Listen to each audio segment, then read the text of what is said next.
प्रमाणिक समाधान। नमोस्तु गुरुवर। न्यायालय में गवाह द्वारा बयान पलटने के कारण यदि अपराधी छूट जाए तो उस गवाह को किस प्रकार का दोष लगेगा? देखिए, वर्तमान की न्यायालयीन प्रक्रिया है और न्यायालयीन प्रक्रिया के संदर्भ में कहा जाता है 10 अपराधी छूट जाए पर किसी एक बेगुनाह को सजा नहीं मिलनी चाहिए।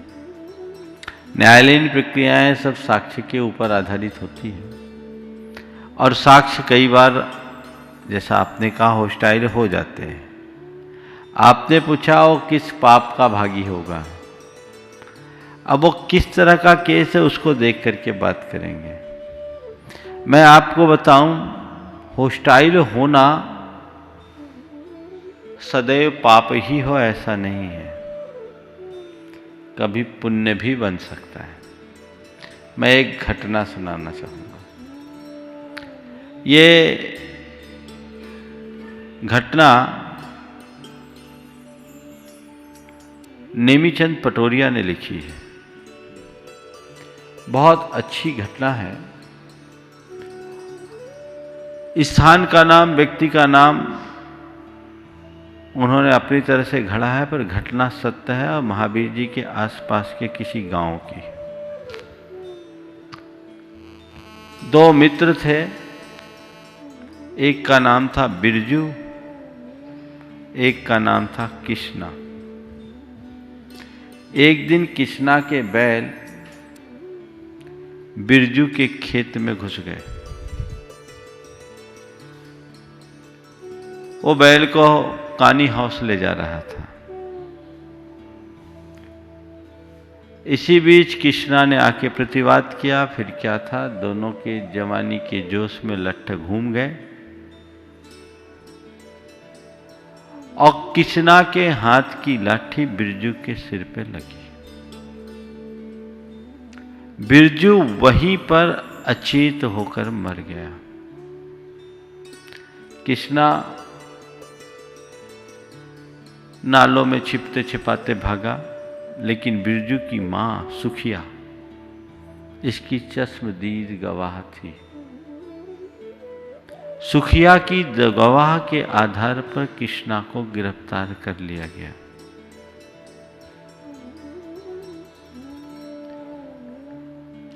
केस चला, कृष्णा गिरफ्तार था। सुखिया के ऊपर भी वज्राघात था क्योंकि बिरजू उसका इकलौता बेटा था।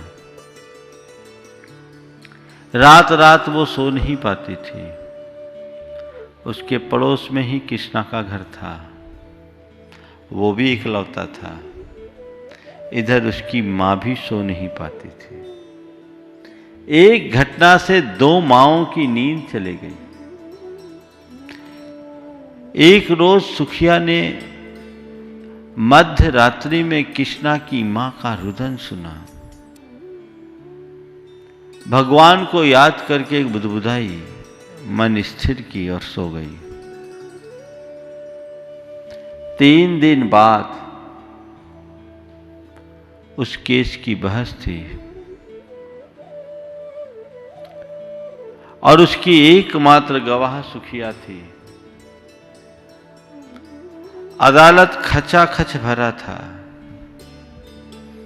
सुखिया से जब गवाह देने की बात की गई तो सुखिया ने कहा कि मेरे बिरजू को मारने वाला पैजामा पहने हुआ था, वो कृष्णा नहीं था। कृष्णा पैजामा नहीं पहनता, कोई और होगा।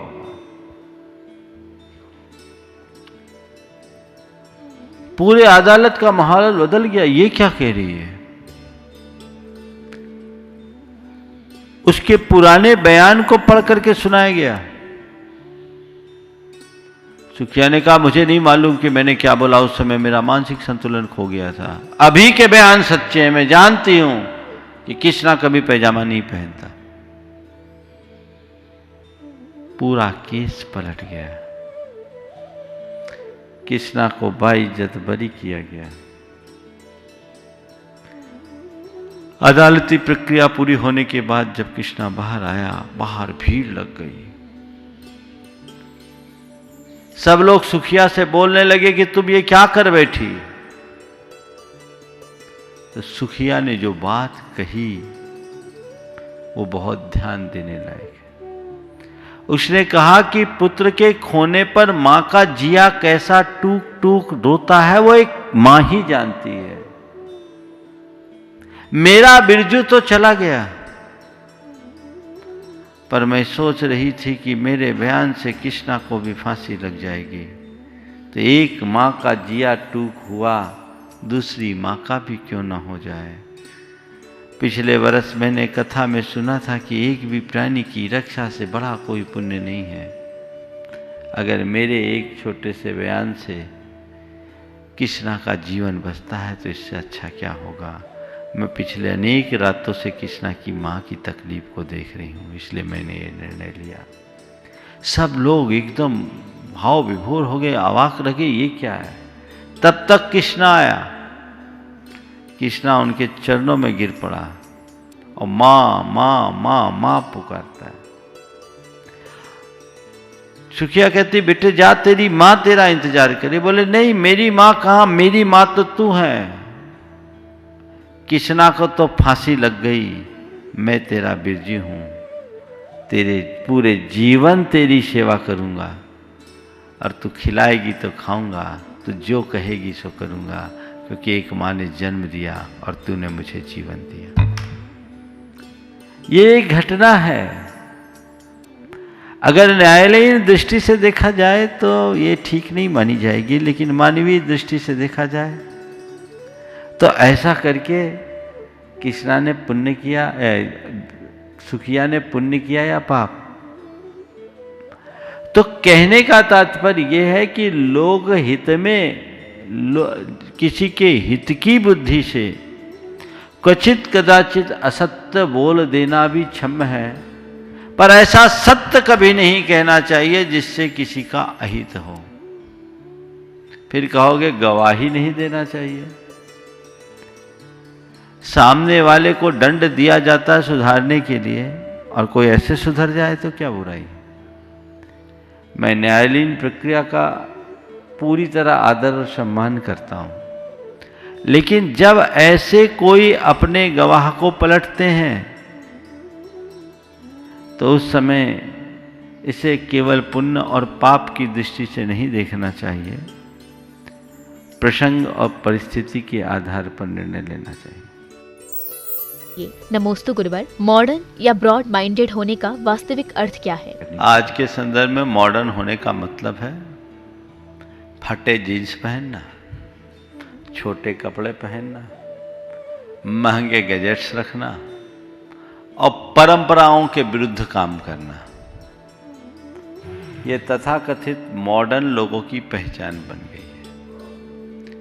ऐसे लोग ब्रॉड माइंडेड माने जाते हैं जो हमारे परंपराओं और संस्कारों की धज्जियां उड़ाते हैं, जबकि मेरी राय में आधुनिकता और खुले विचार का अर्थ ये नहीं है। आधुनिकता का संबंध काल की चेतना में है, फैशन में नहीं। आधुनिक होने का मतलब है समय के अनुरूप अपने आप को ढालने की सामर्थ्य रखना। वर्तमान परिवेश में जितने भी उतार चढ़ाव है उसमें स्थिरता रखना, अपनी मौलिकता को बचाते हुए जीवन को नई धार देना। हम देखते हैं कि पहले पेड़ लगाए जाते थे, लताएं भी लगाई जाती थी, तो ऐसे ही लताएं लगाई जाती, छोटी छोटी झाड़ियां लगाई जाती, वो बढ़ती हैं तो उनका जो रूप होता है वो आकर्षक नहीं होता, लेकिन उन्हें थोड़ी बहुत कुतर करके एक शेप दे देते हैं तो उनका सौंदर्य निखर उठता है। आधुनिकता का यही अर्थ है, जिससे जीवन निखरे, लेकिन जीवन तभी निखरेगा जब जड़ें सुरक्षित हों। अगर जड़ काट डालेंगे तो क्या बचेगा? विडंबना यही है कि तथाकथित आधुनिक कहलाने वाले लोग जड़ पर कुठाराघात करके गौरवान्वित हो रहे हैं।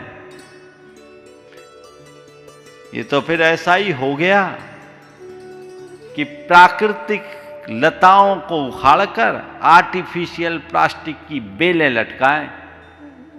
कितने दिन आकर्षण होगा उसका? वो टिकाऊ नहीं है, वो जीवन में बहुत काम के नहीं हो सकते। तो ऐसी आधुनिकता से अपने को बचाना चाहिए। और खुले विचारों का होना, ब्रॉड माइंडेड होना बहुत अच्छी बात है। इसका मतलब जिसकी सोच बड़ी हो, जिसका चिंतन सकारात्मक हो, जिसका चित्त निर्मल और उदार हो, वो ब्रॉड माइंडेड है। ब्रॉड माइंडेड होने का मतलब ये नहीं कि हम अपनी मर्यादाओं को भी छिन्न भिन्न कर दें। अपनी मर्यादाओं में रहते हुए विचारों को उन्मुक्त रखें। ये ब्रॉड माइंडेड होने की पहचान है। नमोस्तु गुरुवर। अनुभव एक ऐसी कंघी है जो हमें गंजा होने पर प्राप्त होती है, तो हमें ऐसा क्या करना चाहिए जिससे ये कंघी हमें गंजा होने से पूर्व प्राप्त हो जाए? देखिए, बात सही है कि अनुभव एक ऐसी कंघी है जो हमें तब मिलती है जब गंजे हो जाते हैं। फिर भी गंजे होने के बाद भी अगर कंघी मिले तो घबराना नहीं चाहिए।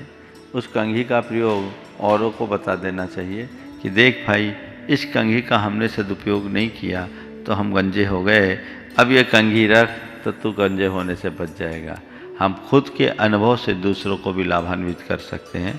अनुभव जब मिले तब स्वीकार है। इसलिए हमें हमेशा हर घटना से नसीहत लेने की कला सीखनी चाहिए। नमोस्तु गुरुवर। मेरे द्वारा दान किए गए भोज्य पदार्थ को खाकर यदि कोई व्यक्ति उससे प्राप्त ऊर्जा को अनुचित कार्यों में व्यय करता है तो क्या मुझे इसका कोई दोष लगेगा? देखिए, अगर हमें पता है कि जानबूझकर के ये आदमी गलत करेगा तब तो हमें वहाँ तटस्थ रहना चाहिए। लेकिन हम केवल मानवीय भावना से ओतप्रोत होकर के दे रहे हैं तो ज़्यादा गणित में नहीं उलझना चाहिए। नमोस्तु गुरुवर। यदि किसी व्यक्ति से हमारे विचार ना मिलते हो तो हमें उससे संभाव रखते हुए कितनी दूरी बनाए रखनी चाहिए, और क्या ये दूरी कषाय की श्रेणी में आएगी? दो तार के टकराने से अगर स्पार्किंग की संभावना है तो हमें दो ही उपाय है। या तो उसमें इंसुलेशन चढ़ा देना चाहिए अथवा दोनों तारों के मध्य एक सुरक्षित दूरी रखनी चाहिए। यदि किसी से हमारे वैचारिक मतभेद है तो हम तटस्थता का इंसुलेशन चढ़ा दें, सहनशीलता का इंसुलेशन चढ़ा दें, हम बच जाएंगे। साथ रह करके भी कुछ प्रभाव नहीं पड़ेगा। और यदि संभव नहीं है तो ऐसे व्यक्ति के प्रति एकदम न्यूट्रल बन जाए, तटस्थ हो जाए और सुरक्षित दूरी रखें। न राग रखे न द्वेष। ये कषाय नहीं है, ये अपनी रक्षा का अभिक्रम है। हमें रक्षा के इस अभिकर्म को स्वीकारना चाहिए। हमारे यहाँ कहा गया है, माध्यस्थ भावम विपरीत वृत्तो। जिससे बात करने में बवाल हो उससे मौन रहने में भलाई है। नमोस्तु गुरुवर। कम समय में अधिक से अधिक अध्ययन और उसे लंबे समय तक याद रखने के लिए क्या करना चाहिए? सबसे पहली बात तो कम समय में ज़्यादा से ज़्यादा अध्ययन कर सकूं, ये दिमाग से हटाएं। मैं ज़्यादा से ज़्यादा अध्ययन करूं, ये दिमाग में बिठाएं। ये कम समय का प्रेशर जब तक माइंड में रहेगा तब तक आपको दिक्कत होगी।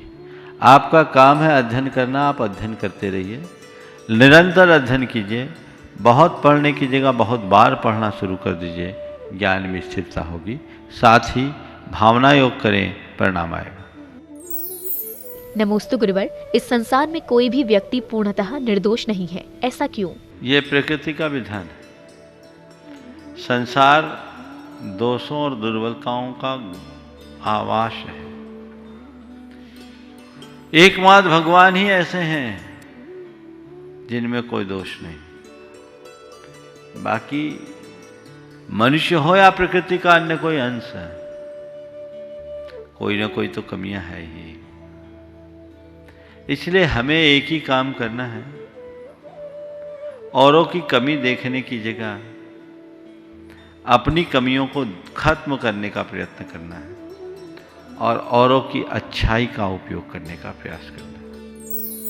नमोस्तु गुरुवर, जीवन में आने वाले संयोगों को शुभ संयोगों में कैसे परिवर्तित करें जिससे भावी जीवन श्रेष्ठ बन सके?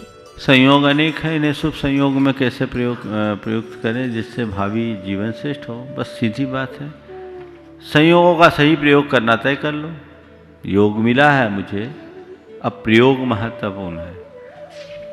मुझे स्वस्थ शरीर मिला, ये शुभ संयोग है, पर इसका शुभ प्रयोग हो, मैं औरों की सेवा करूं, त्याग तपस्या करूं, धर्म का कार्य करूं, ये इसका प्रयोग है।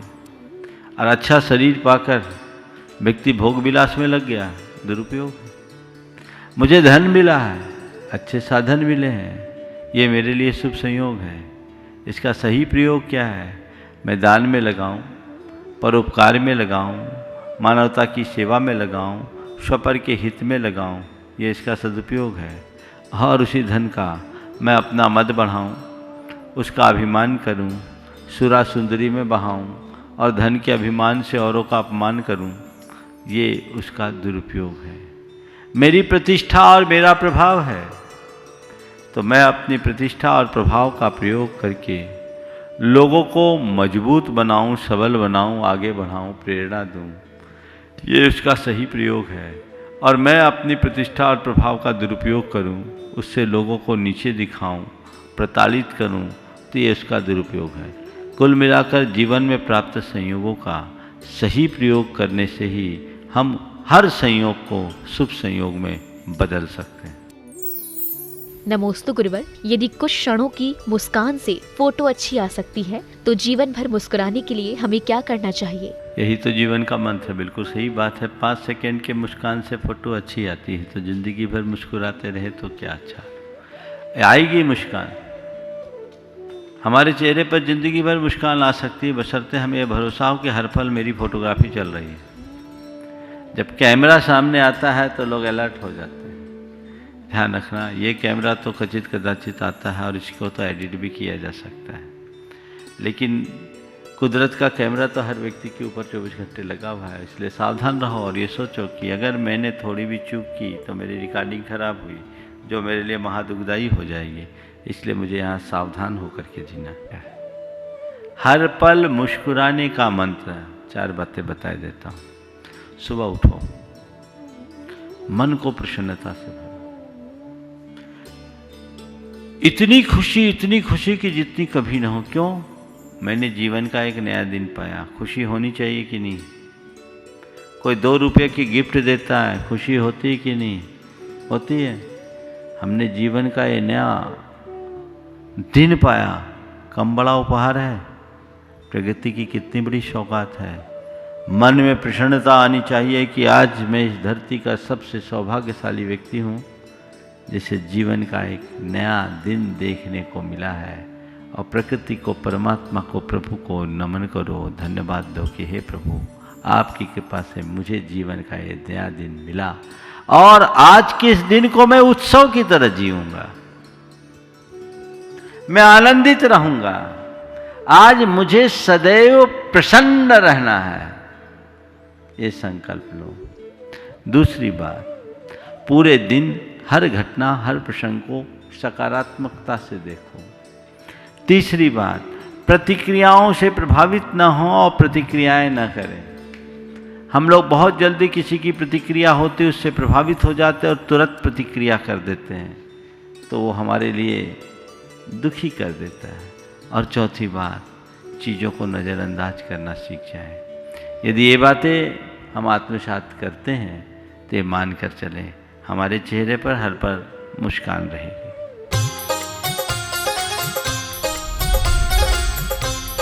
प्रामाणिक समाधान।